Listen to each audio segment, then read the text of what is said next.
మీకు ఆ అదనపు శక్తి ఎక్కడి నుండి వస్తుందో ఎప్పుడైనా ఆలోచించారా?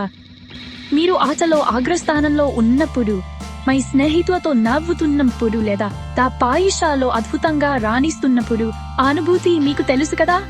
ఇది మీరు అనుకున్న దానంటే చాలా సులభం.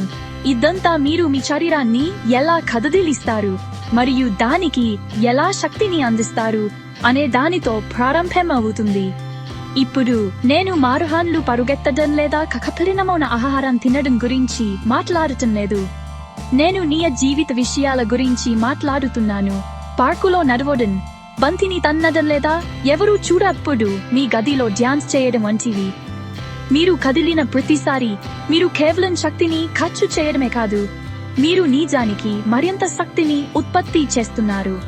మీ మెదడు చురుకుగా పనిచేస్తుంది, మీ మానసిక స్థితి మెరుగుపడుతుంది మరియు మీరు లోపల బయట కూడా బలంగా ఉన్నట్లు భావిస్తారు. ఇది మీ స్వంత వ్యక్తిగత సూపర్ పవర్ ను అన్లాక్ చేసినట్లు. కానీ ఇక్కడ విషయం ఏమిటంటే మీ శరీరానికి సరైన ఇంధనం కూడా అవసరం.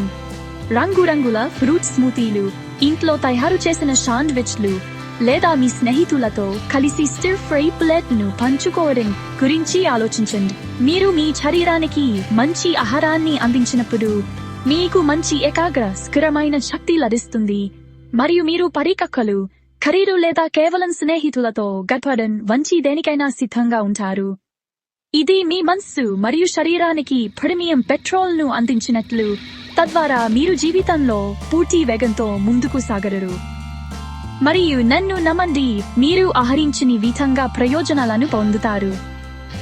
శ్వాస తీసుకోకుండానే మెట్లు ఎక్కడం, మీ కుక్కతో ఎక్కువ దూరం నడవగలుగుతారు. స్పష్టమైన చర్మం, మంచి నిద్ర, మరింత ఆత్మవిశ్వాసం ఇవన్నీ చిన్న చిన్న మార్పుల వల్ల వస్తాయి. గుర్తుంచుకోండి, ఇది పరిపూర్ణంగా ఉండటం లేదా ఒక నిర్దిష్ట విధంగా కనిపించడం గురించి కాదు. ఇది మీకు మంచి అనుభూతిని కలిగించేది ఏమిటో కనుగొనడం గురించి. ప్రతిరోజు చేసే చిన్న చిన్న ఎంపికలు గొప్ప ఫలితాలను ఇస్తాయి. కాబట్టి మీ శరీరాన్ని కదిలించండి, మీ జీవితాన్ని పోషించండి మరియు మీలోని శక్తిని అనుభవించండి. ముందుకు సాగండి, మీరు దీన్ని సాధించగలరు.